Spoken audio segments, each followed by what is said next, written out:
Ambassador Zethkar adjusted his ceremonial robes one final time as the human delegation's ship descended through the atmosphere of Nexus Prime. The Galactic Council had spent decades preparing for this moment. First contact with the species, from the third planet of Sol system. Everything had been meticulously planned according to the Peaceful Integration Protocol, refined over millennia of successful first contacts with 17 different species. The humans were supposed to be another standard addition to the galactic community. Intelligence reports suggested they were a relatively young species, barely having achieved faster-than-light travel. Their technology seemed primitive by galactic standards, their weapons crude, their ships ungainly. The Council had expected another group of starstruck newcomers, grateful for guidance and eager to learn their place in the cosmic order. Zethkar watched through the viewing port as the human vessel touched down. It was smaller than expected, utilitarian in design, nothing like the grand diplomatic ships other species had brought for their first contact ceremonies. A modest delegation of 5 humans emerged, led by someone the briefings had identified as Admiral Sarah Chen. "Welcome to Nexus Prime," Zethkar announced as the humans approached the ceremonial platform. His translation device rendered his words in their primitive language. "I am Ambassador Zethkar of the Galactic Council. We greet you with open hearts and peaceful intentions." Admiral Chen stepped forward, her movements economical and precise. She was smaller than Zethkar had expected.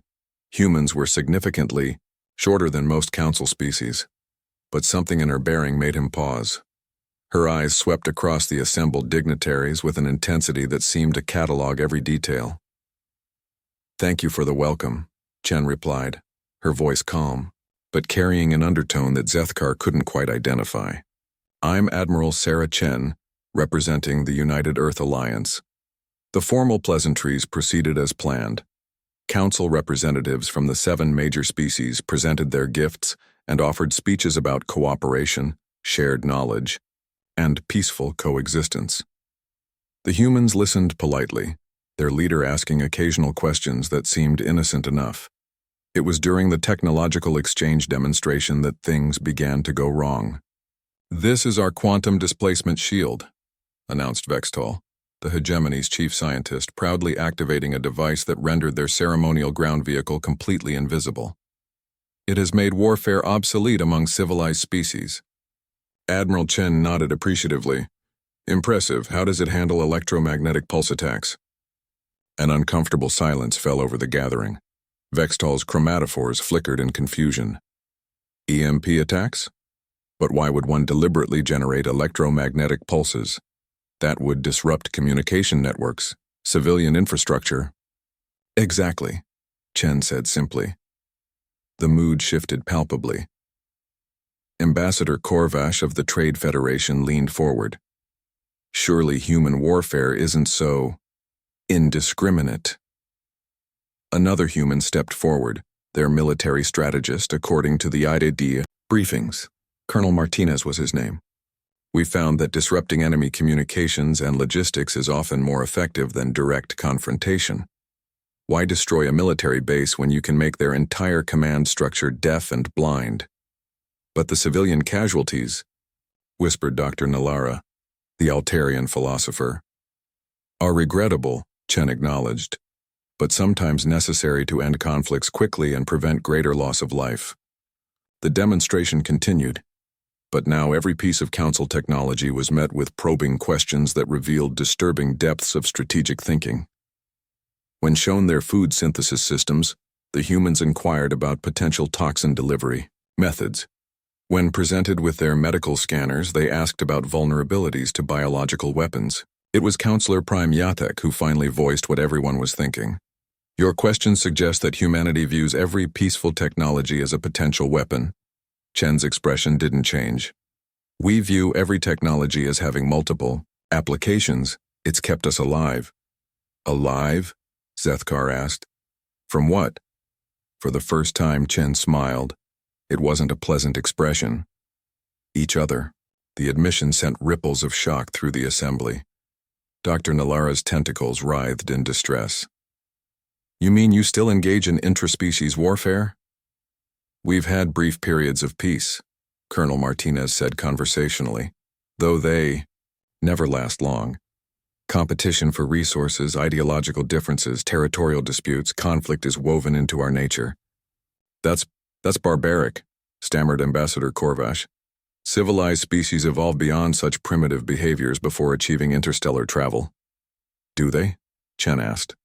"Or do they simply become so comfortable that they forget how to fight when they need to?" The question hung in the air like a toxic cloud. Zethkar felt a creeping realization that the Council's intelligence reports had fundamentally misunderstood what they were dealing with. These weren't grateful primitives seeking guidance. They were predators evaluating prey. "The Devourers," Zethkar whispered, barely audible. Chen's head snapped toward him with predatory focus. "What did you say?" "Nothing, Zethkar's voice caught. "There are ancient stories. The Devourers. A species that consumed entire worlds, enslaved civilizations. But they were destroyed millennia ago." "Were they defeated in battle?" Martinez asked with professional interest. "No," Dr. Nalara said, faintly. They turned on each other. Civil war tore their empire apart. We thought it proved that violent species inevitably self-destruct." Chen and Martinez exchanged glances. Something passed between them. Amusement? Understanding? "Civil wars end," Chen said quietly. "And the survivors are often stronger for having endured them." The full horror of the situation crashed over Zethkar like a tidal wave. The Council had expected to welcome sheep into their fold. Instead, they had invited wolves to dinner. As if reading his thoughts, Admiral Chen stepped closer. When she spoke, her voice was soft, almost gentle, but it carried the weight of stellar mass. "Don't worry, Ambassador. Humanity hasn't come to conquer anyone." She paused, her smile returning. "Yet, we're here to learn, to understand how your peaceful galaxy works." Her eyes glittered with something that made Zethkar's exoskeleton crawl. "And to decide whether it's worth preserving." The first contact ceremony concluded according to protocol, but everyone present understood that something fundamental had changed in the galaxy that day. Humanity had arrived not as supplicants or students, but as apex predators taking measure of new territory. In the days that followed, as news of the encounter spread through Council networks, a single phrase began appearing in classified communications across dozens of worlds. "The humans are coming." And for the first time in millennia, the galaxy's peaceful species remembered what it felt like to be afraid.